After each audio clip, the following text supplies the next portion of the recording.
Viewers, আপনারা দেখতে পাচ্ছেন যে নিয়ামতপুর থানা বনাম সাপাহার থানা ফুটবল খেলা চলতেছে। তো চমৎকার খেলা চলতেছে, আপনারা দেখতে পাচ্ছেন। ও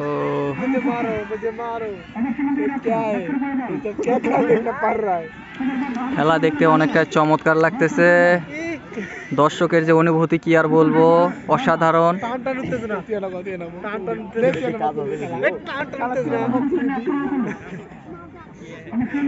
এই যে দেখতে পাচ্ছেন, এটা হচ্ছে আমাদের থানা, মানে নিয়ামতপুর থানার গোলকিপার। এই কতটা ভুলবা দিয়ে দেখতে পাচ্ছেন, চমৎকার তারা খেলতেছে। শুধু খেলা দেখে হাসি পায় আর হাসি পায়। এই যে কি হাসি খুশি হয়ে গেছে।